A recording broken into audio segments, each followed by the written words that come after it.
Good morning, countrymen in Zambia and here in Barotseland. And congratulations for the Kenneth Kaunda'S Day. Congratulations. If today President Dr. Kenneth Kaunda'S was alive, he would have clocked 100 years. 100 years old. Congratulations. He was the first president of Zambia. So congratulations to you, Zambia. But my deepest condolences to Barotseland. My deepest condolences to Barotseland. Why do I say my deepest condolences? Because in 1964, 18th May 1964, an agreement was signed, which we called the Barotseland Agreement 1964. It was signed to unify two countries, Barotseland, which was then a protectorate, British protectorate, and the Northern Rhodesia government. The two to come together and make Zambia, to make one nation called Zambia. So on 18th May 1964, Dr. Kaunda'S from Northern Rhodesia signed the agreement. Sam Mwanawina III, the king of Barotseland, also signed on behalf of Barotseland. And the two became one and made a state of Zambia. Why do I say condolences to Barotseland? Because while Sam Mwanawina III, who was the king of Barotseland, was signing in good faith, seemingly Dr. Kaunda'S had another agenda up his sleeve. It didn't take long after he assumed the position of president of Zambia. It didn't take long for him to make changes. The first change that he did was he changed Barotseland, reduced it from being Barotseland as a country to Barotseland as a province, which in Zambia you now know it, and in the books of history it is written as Western Province. It is Barotseland. It was a country before Zambia became a nation. In 1969, he nullified the Barotseland Agreement. That agreement, in it, the leader of Barotseland would continue being the leader of Barotseland. And the leader of Northern Rhodesia would be the one who would be the president of the republic. The two had become one, coexisting side by side. It has happened in countries before. It's happening right now in Tanzania, Zanzibar and Tanzania. They are one, coexisting. We would have coexisted very well if the agreement had not been abrogated in 1969 by the activities of Dr. Kenneth Kaunda'S as president. He called it a parliamentary act.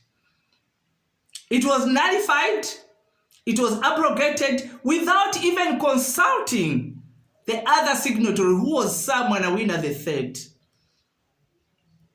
Without consulting the other signatory. So the two of them, that was the beginning of the end of Barotseland. Why do I say the beginning of the end of Barotseland? It's because in 1965, deceitfully, he came and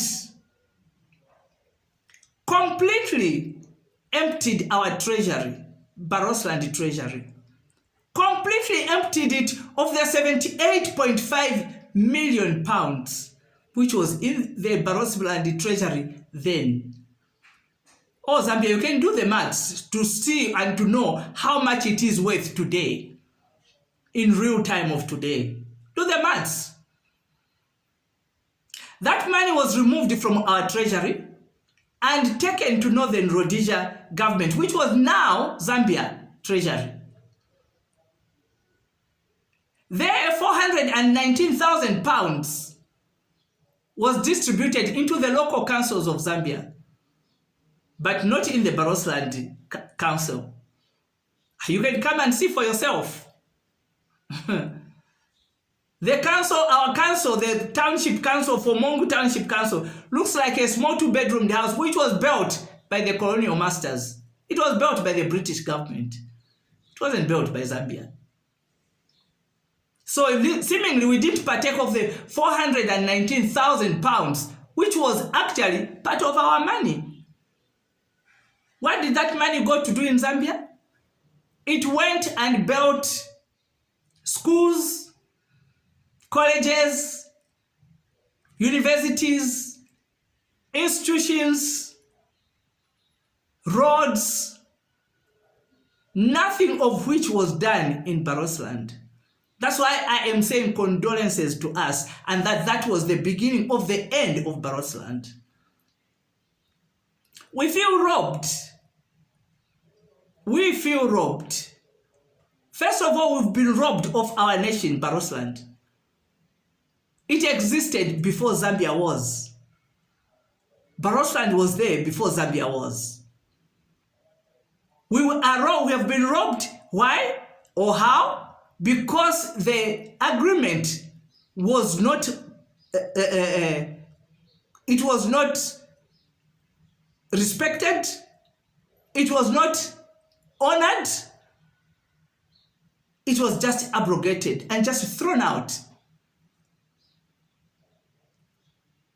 leaving us here with nothing, our treasury emptied, leaving us with nothing, the beginning of the end of Barotseland. That was then. That was then. When we were young, we used to sing accolades. And we loved the President Kaunda'S. He was our first Republican president. How could we not love him? We loved him. We loved him. We were young. But then as you grow old, you become wiser. You start asking questions. You start making comparisons. I started making comparisons. You go and visit at the line of rail, you find that it looks very different from what it looks like in Barotseland. You start asking yourself, why are there no colleges in Barotseland? But there are colleges here. And even the high schools are nicer here than on the other side. You start asking questions like that. You see, you can try to bury the truth, but you cannot. The truth always has a way of coming out. You can bury it, but you can't bury it completely. One day it will come out. Most of the information that we have now, what I talk about is in the public arena. Anybody can access it. Most of that information, we were not allowed to access it. That's why even in history, it was not taught. Nobody knew about the Barotseland Agreement in the schools. We were not taught that. Hiding the truth. But the truth always has a way of coming out. And eventually now with social media, the truth is out there in the open for anyone to access. For anyone to access. The truth was being hidden from us. But now that we have grown, now we know what the truth is. While Dr. Kenneth Kaunda'S loved Zambia, and there's no doubt about the fact that he loved Zambia, he hated Barotseland. Reasons best known to himself. He hated Barotseland. He hated Barotseland. And that is why there was nothing, completely nothing that he did for Barotseland.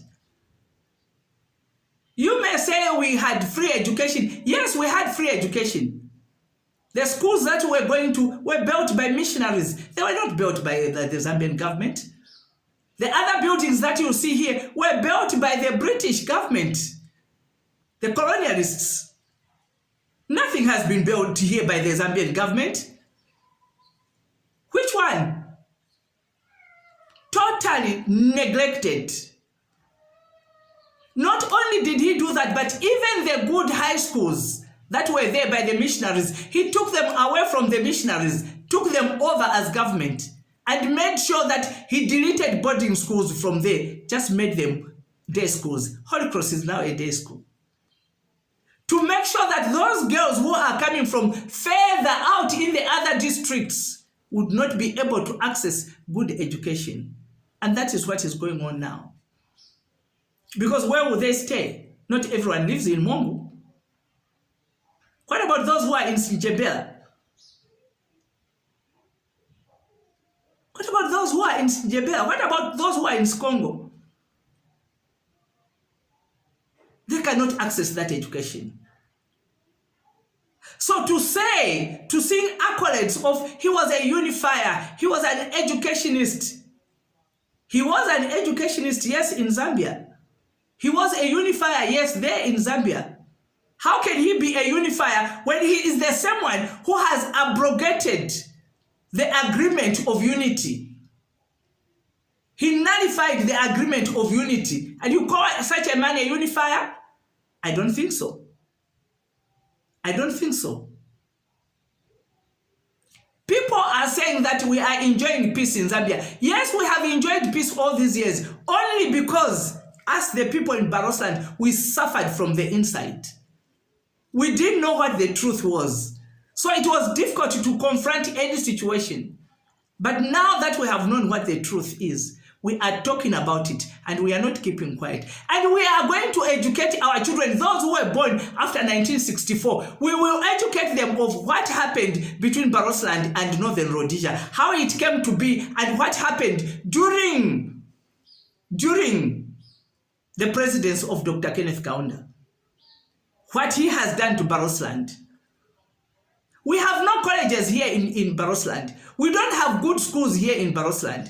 We used to have primary schools which were boarding schools. Why? Because we knew that people were coming from villages and they needed those schools. But all those, Dr. Kaunda closed them. Not a single one is still surviving today. Not a single one. If you go to Holy Cross, for those of us who went there, and you look at, see it today, all these schools, Sephora Secondary School, which produced the cream de la cream, the same ones who were ministers then, who became ministers, who became directors then in his government, they were coming from those same schools. They are a sorry sight. They are a sorry sight. The slogan that you keep saying, one Zambia, one nation, that slogan came from the Barotseland Agreement 1964. Google it and read it and get information. That is where it came from. It came from the Barotseland Agreement in 1964. So it originated from Barotseland. It did not originate with Dr. Kaunda. He was not the champion of that. It came from Barotseland.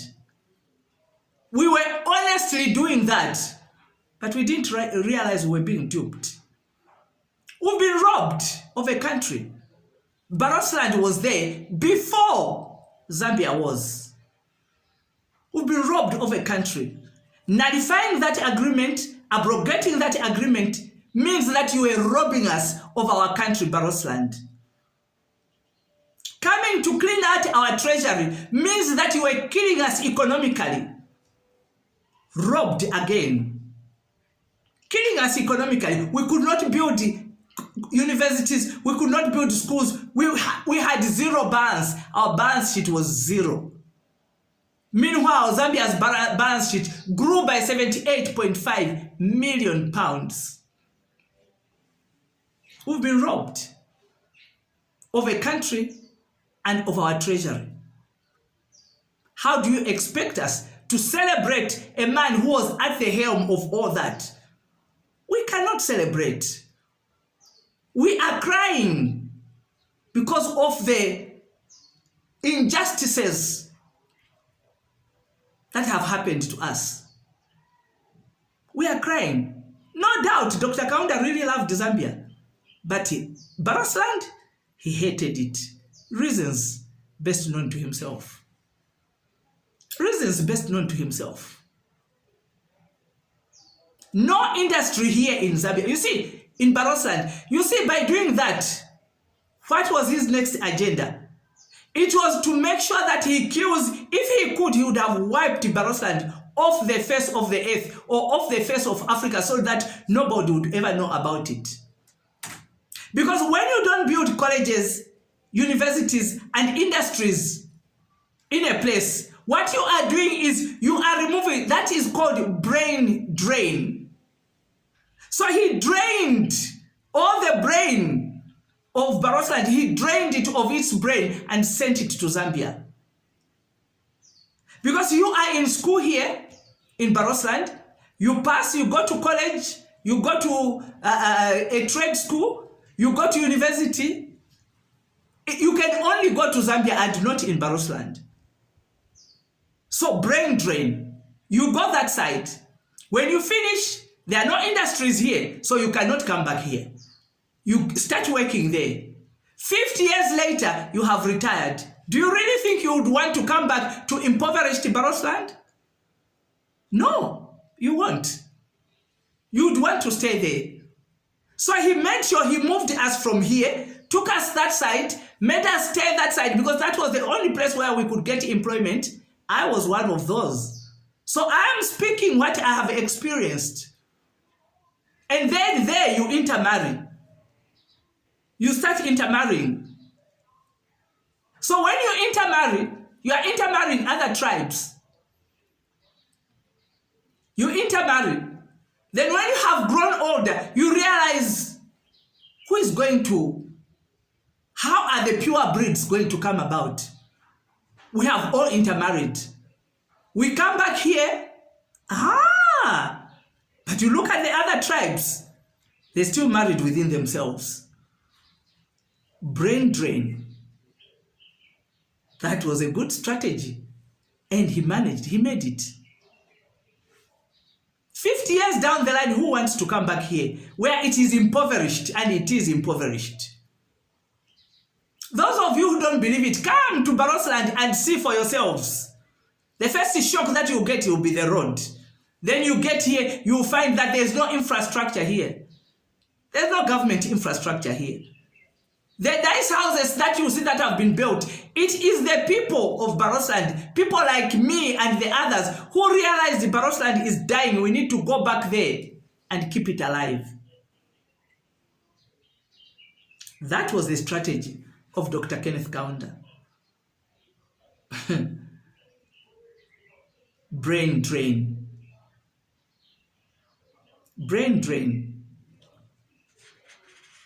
Wanting to make sure that Barotseland was wiped out. So I congratulate Zambia for KK Day, but it is condolences to Barotseland. When we hear about President Hakainde Hichilema yesterday talking about, I'm going to bring development to all the provinces of Zambia. President Hichilema, we look at you and we say, 60 years down the line, that line is not going to work anymore with us. That is rhetoric. We've heard it again and again. We've heard those campaign promises come and go, but nothing has happened in Barotseland. So that, maybe that you are telling Zambia, but to think that you are telling us in Barotseland, that line is not going to work with us. It's not going to work with us. Because we have heard it too many times. 60 years. Now we realize Zambia never liked us. We loved Zambia, but Zambia never loved us. So we have accepted. That's where we are at. It is what it is. We have accepted. And now we are looking to rebuilding our own place. We will rebuild Barotseland ourselves.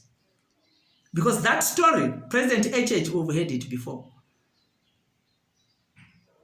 And you see, Dr. Kaunda was a very crafty man.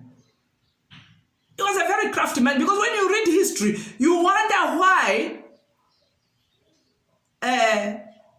Honorable Maisa Chona, while Dr. KK was in prison, Honorable Maisa Chona sat on his chair, but when he came back, that he handed back the presidential chair to him, that boggles my mind. So I say he was a crafty man. Very crafty. Because what I don't understand, I'm asking a question now. This is a serious question. What I don't understand is how we have now the 7th Republican president. But what I don't understand is how each one of them, the 6 of them, have failed to deal with the Barotseland Agreement issue. How they have failed to address this matter. What is it? What is it that Dr. Kaunda did? This man was a crafty man. What did he do? Because there's no coincidence like this. They cannot all be of like minds. No, one would have been different. So I ask a question. What did he do? That all the presidents are failing to address this matter and put it to rest. But we are addressing it now. We don't want our children to go through this same mess, neither our grandchildren. This is the generation, like I have said before, this is the generation that is going to deal with that matter and put it to rest. Congratulations, Zambia, and condolences, Barotseland. Thank you for listening. God bless you.